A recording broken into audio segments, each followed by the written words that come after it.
All right. Thank you very much. Hey, Shawn, good to have you on the show. Good to be with you. Appreciate the time, Jeff. Yeah, your company is Quikly. You know, you and I had a chance to chat, and we'll have you tell us what Quikly does in a second. But, you know, I think one of the interesting things about your company and about you is that, as I said to you when we were just chatting a moment ago, many people have an expectation that if a company's really going to take off and become a unicorn one day and a huge success, that it's got to happen overnight. It's got to happen quickly. Well, the reality is, you know, using the tortoise and hare metaphor, sometimes who gets to the finish line ultimately first and best, is the tortoise. And I'm not saying that you guys are a tortoise, but I'll tell you this, you guys have hung in there, you've stuck around, you've proven success methodically, you've grown methodically, and it's really something to take notice of. You guys done a great job. I appreciate that. You know, we're in an interesting and challenging space. The vertical is one that I think you see a lot of players. It's a crowded territory, and sure. Many players come and go. So we've been around for quite some time. Yeah.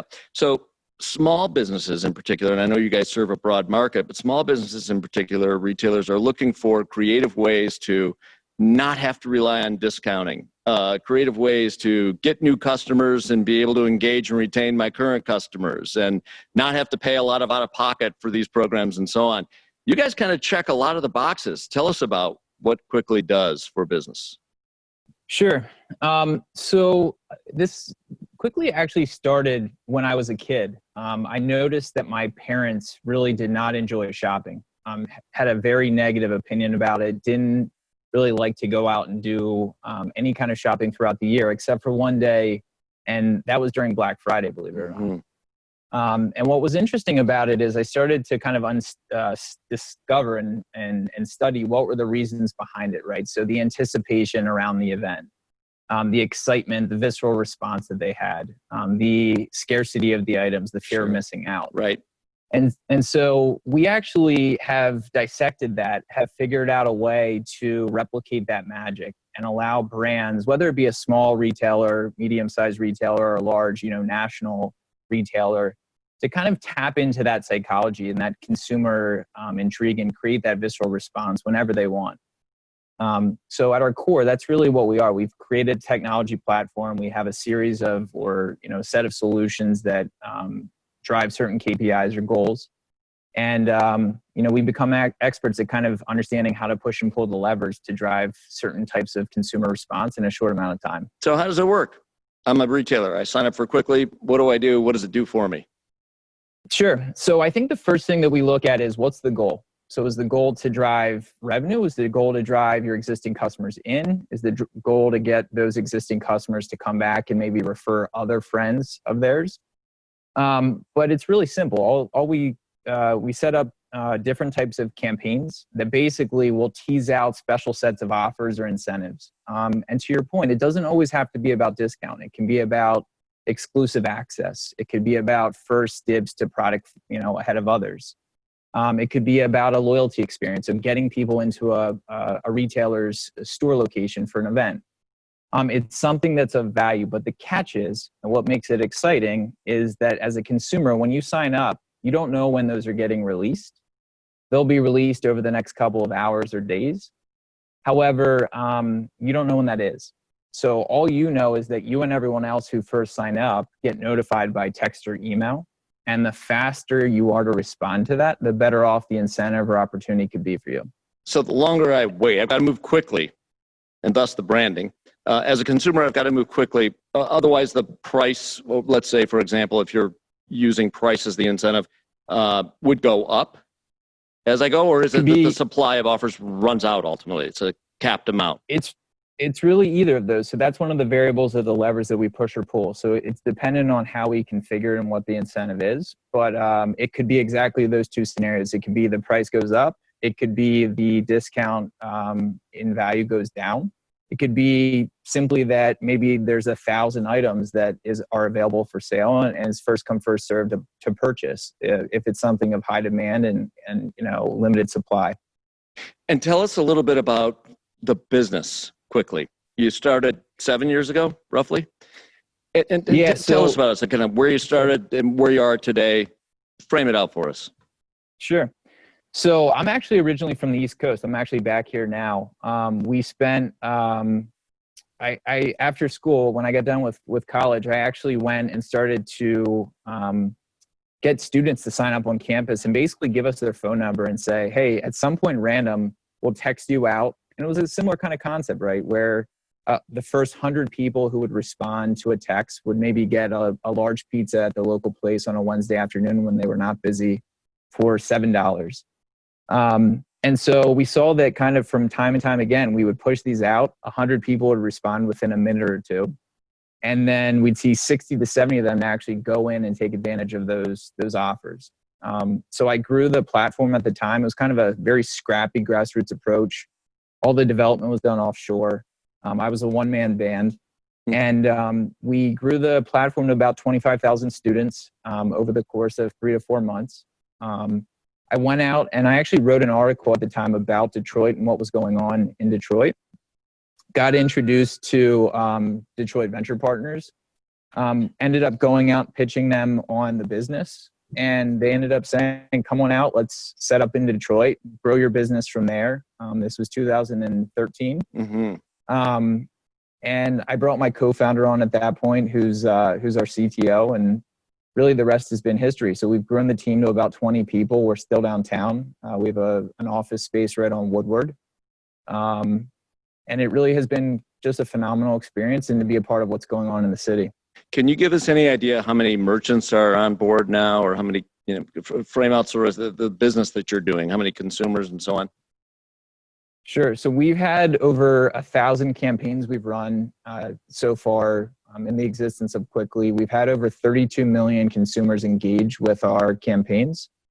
And we roughly have, at any given point, probably about 50 to 100 clients who are using our solution on a regular basis. I mean, and that can range, again, from large clients like local clients like Domino's Pizza to Pet Supplies Plus to more even regional players. We do some stuff within the casino space, on a property by property basis. We work with Quicken quite a bit.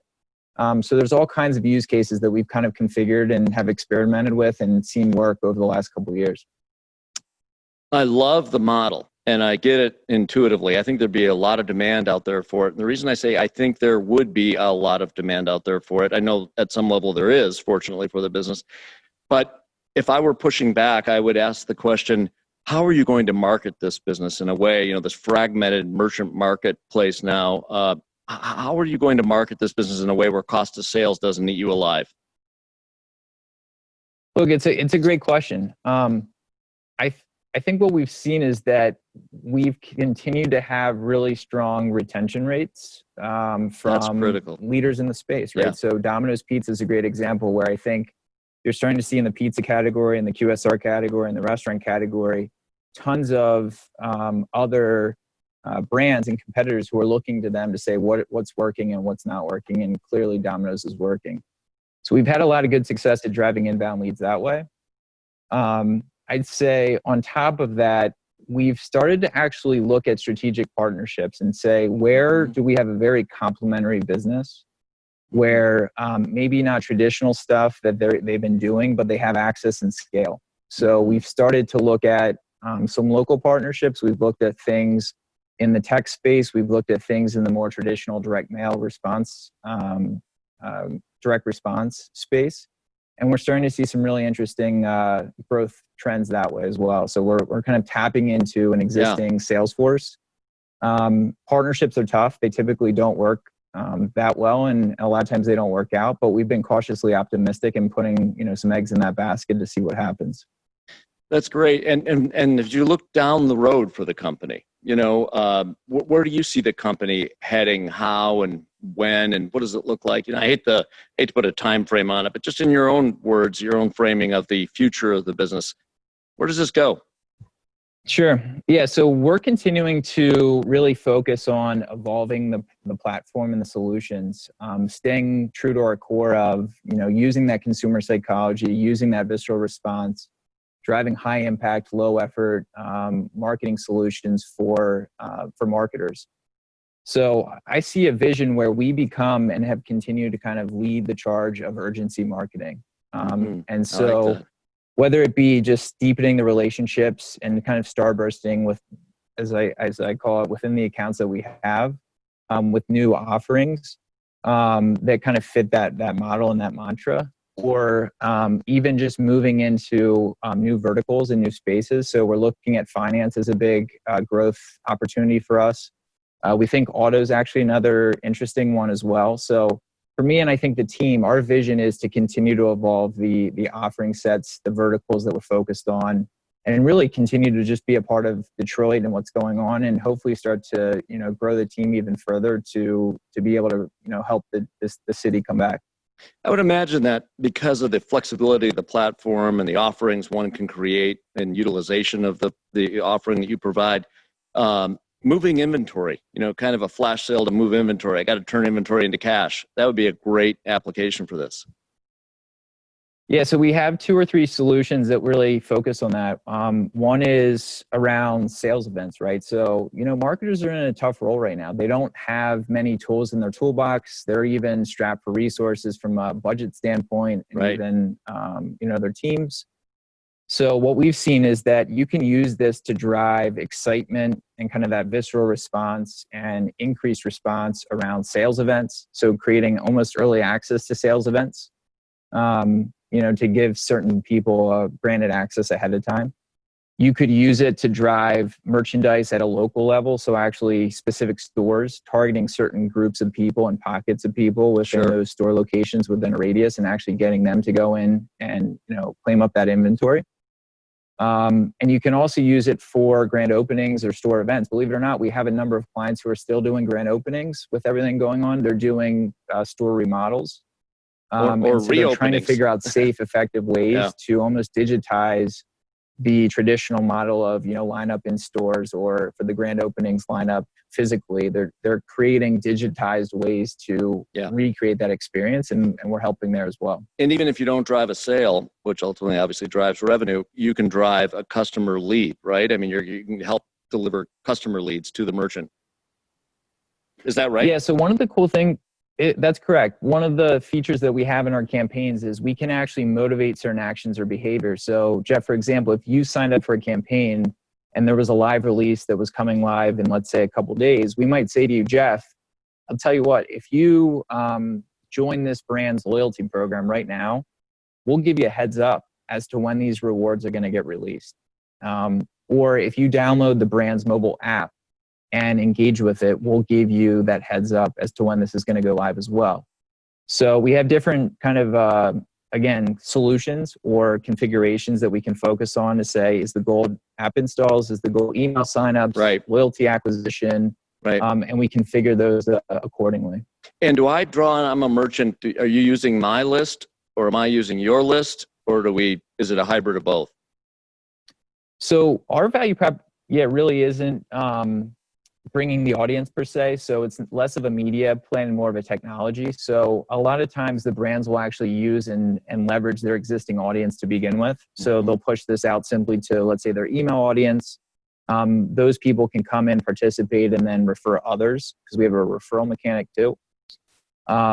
They can also use media. So they could use their traditional, sponsored social. They could use display ads. We're seeing, again, some interesting stuff within print right now, where you can activate print at home, kind of convert them offline to online digitally. So there's a variety of different places you could push it, but really our value prop is more on the technology and the expertise and deployment to it, and not so much bringing the audience. Okay. So Shawn, you came here to Detroit 2013, was it? Yep. 2013. You've grown a business here, and you're still here. How is it? What's been great, and what's been surprisingly challenging, if you will, as we take a look at ourselves now here in Detroit, in the support of companies like yours? Sure. I mean, I really have a lot of good things to say about our experience so far. I mean, I moved my family out there. My wife and kids now consider Michigan our home. We've built incredible friends, incredible networks, incredible team. Bedrock and Rock have been incredible for us. We have our own space in, a building that certainly would not, from a financial standpoint, make sense for us typically. So we're very appreciative of that. I'd say, from a talent and hiring perspective, we're seeing now more than ever just an influx of interest in coming back to the city, over the last 2 or so years, compared to, over the last 4 or 5 previous. It's almost becoming competitive to hire compared to others in the area, and just kind of compete with them, which is an interesting new thing. And I'd say probably a challenge that we've had over the last couple of years. Other than that, I don't mind spending 30, 45 minutes in the car each day, coming to and from work. But I think that that's one of the things I would just kind of check the box of saying that that's been a little bit of a nuance, or nuisance rather. But certainly part of par for the course for what's happening and the rebirth and just the influx of all the people coming to the city. It's really great. I know we want to go to some questions, I believe, too, momentarily here. Before we do that, I'm curious about, to grow these young companies and sustain them. Now you guys have been around 7 years. Have you found access to capital in this region sufficient to support your needs? And then a follow-up question to that would be, are you now still looking for further capital for growth, or are you, break even, say, at least at this point? Sure.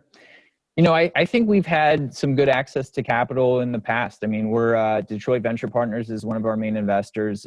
Plymouth Growth Ventures is another one that we've taken some investment from. We actually haven't raised capital for about 2.5 years. We've been somewhat self-sufficient in sustaining, given the revenues coming in. I think the path forward for us is interesting. So if some of these partnerships really start to kind of pan out and we continue to scale in the way that we've been seeing the trends, depending on how things kind of net out with COVID and everything going on there, I think we should be in a good place to kind of organically continue to grow. That said, there's a couple of new products that we've started to roll out. If those start to really take form and show some significant growth opportunities, then we might consider otherwise. And then you would raise money to take advantage of the growth opportunity associated with the new product offerings. Correct. Yeah. Correct. And so you've had good success getting funding here. As you think about, follow-on funding, would you think intuitively you can rely on Detroit for that? Or are you thinking if we do have to go for funding, we got to look elsewhere?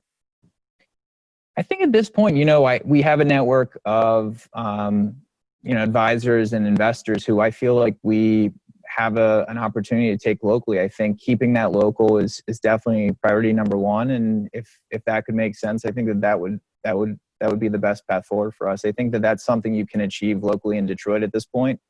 If you need to go out and take a much larger round, I'm not sure that that's the case, but I think for us specifically, that wouldn't be something that we would need to do. It was a bit of a leading question because I think the follow-on, hyper growth, big rounds that some of these companies seek are probably still a little harder to come by here in the area.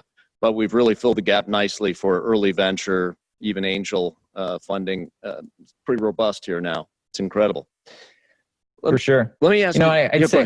I would say one other thing about that. I think that a lot of times, especially with today, it's so much cheaper to start a business than it was previously. Right. And so the ability to kind of get scrappy, having less money, I think actually forces you to. You're so right. Think strategically and not blow a lot of unnecessary expense. You're so right. I absolutely, I agree 100%. Let me ask you this in closing again, before we go to questions from the group. From the community of people who are listening, give us a testimonial. What was one of the great success stories for your product? You have one that stands out. Maybe paint the picture for us of a really great example of success of your product and market. We have a couple that come to mind. I'd say one is we have a large, restaurant brand who's been working with us for 4+ years. We've been able to prove out that we're the top 3 lowest acquisition vehicles that they have to drive app installs, loyalty acquisition, and email subscribers, to the tune of about 80% less than most of the things that they have access to. They've generated roughly about 5 million consumers who have engaged with our campaigns over the course, and every time that they run these, they're getting 250,000 participants within a 3-day period. and they're generating probably close to about $1 million worth of sales during that window because of us. And where does that, the 250,000, you said, tell me again, 250,000 installs for an app? Participants in the campaign. And then we'll see from that roughly about 75 to 100,000 people will either download an app, join a loyalty program. Okay. And then probably another 50,000 people on top of that who would join email. So that's incredible. So I just want to understand one missing piece for me again, because you mentioned you're more of a technology play than a media play, and it's really incumbent upon the user, if you will, the customer, to do the marketing, I guess the outreach, right, of the campaign. How does that happen? How do you get in front of that many people? You're buying a media spend of some kind, whether it be social media or what? Because company typically doesn't have an email list sufficient to cover that kind of ground. So yeah, it's a great question. So we're seeing for this specific brand, they have a pretty large database to begin, but they have a challenge of getting a lot of them into, or what I call deepening the digital relationship. So they might be an email, they might be opening those emails every so often. They don't have the app installed. They haven't joined loyalty yet. We're really, really good at converting those people from an email being sent out teasing this into our campaigns and getting them through the motivating kind of actions that I mentioned earlier to install the app or to join loyalty if they haven't otherwise up to that point. So it's a combination of those people plus them referring friends that are net new into the experience. And actually, we're being judged by that brand solely based on net new sales resulting from that campaign in their ROI justification. So all the other stuff is kind of gravy on top of it. And the revenue model for the business, you're obviously, I'm assume, free to consumers, right? Those you're reaching out to, and the merchant or the whoever it may be executing the campaign is who pays you. How does that work? Correct. Yeah. So it's a typically a pilot for us would be like a flat fee. It would include a certain number of times we would try either 1, 2, or maybe 3 different goals or solutions. And then from there, it's really just a subscription model where they have access to a certain capacity of the platform. And so we have a managed service that comes along with it just to push and pull the levers and push the buttons. So we can do everything from creative execution to deploying this to the strategy and really the analytics and the optimization. So it's a subscription model from there. A lot of times clients will have access to a certain number of times to run that. And then what we'll do is we'll give you a capacity. So over the course of 12 months, you guys could use this for, 1 million consumers to come through the experience and participate. Interesting. And the business is one that you ultimately, is this a typical, as you think about this business and you think about the business's future, are you growing for acquisition ultimately one day for an exit? Given there's venture capital in the business, I would assume that's at least a component in some form or fashion of your future plans, if not requirement, as you think about the future. It's a great question. Obviously, one that we've looked at quite a bit. So I think that in the right ecosystem, in the right space, if it made sense to, we'd certainly be pushing in that direction. So just given the verticals that we're in and the fact that this space is crowded and it's ever changing really, and that there's a lot of moving pieces, I think at some point, if it made sense to, that would be in the cards as far as looking for the right place to really either become a part of an ecosystem or a team that has a larger access and scale. Mm-hmm. But you're growing, when you go to work every day, you're growing a business. You're growing a great business. That's your focus every day. The rest of it's every single day. Yeah, and the rest of it happens because it's the right thing to happen. You create success, you put yourself in position for all kinds of good things to happen. One of which could be getting bought out one day. Absolutely. Yeah. We're continuing to experiment. We're having fun. We're making sure we're not taking our eye off the ball, and we're getting as much client feedback as we can and reading between the lines of what they're saying that they need and trying to evolve the product to make sure it addresses it. Yeah. Have you found working with the venture community here, you mentioned how supportive they've been and so on, and I do think there's a bit of a unique factor here, and I think part of that comes from the sense of community that Detroit globally is trying to build, and that the companies here that support and foster entrepreneurship here really espouse and what they're really all about, because there's a broader goal and a broader vision It's about making Detroit great. And part of that, of course, as we know, is, having a good sound economic base of startups and innovative thinkers and young people and all that goes with economic development of any great city or region. But I guess I'm curious, just from your own perspective, coming from out of the state, coming here, how has it been working with the venture community here? I really, I mean, it's cliche, but I don't have any negative things to say about it. I think that there's been a willingness to help in any and all ways that they possibly can. Detroit Venture Partners has been great. Plymouth has been great. Even Rock and the whole entire network within Rock has been incredible as well. So, extending arms to help make introductions or trying new things and being kind of a product tester for us has been one key piece. We've had resources and opportunities to meet people and access to people that I don't think we would have had otherwise. All the way down to if we have, clients in Cleveland, taking them to a Cavs game, which is, something that would be out of the realm of us being able to typically do at our size and scale, and being able to do that certainly has pushed deals forward faster. So I think that we haven't had any major bad experiences in any kind of way. And I think if anything, we're seeing that there's a willingness, to your point, to just extend that network and help in whatever way possible to try and, drive the overall mission forward. Well, Shawn, we're thrilled to have you here. Quikly is a great company. It really is. And I know for years to come, we'll be following your success. We appreciate you coming on, sharing your story, and giving us a little bit of inside look at Quikly. Thank you so much, Jeff. It's great talking with you. Continued good success.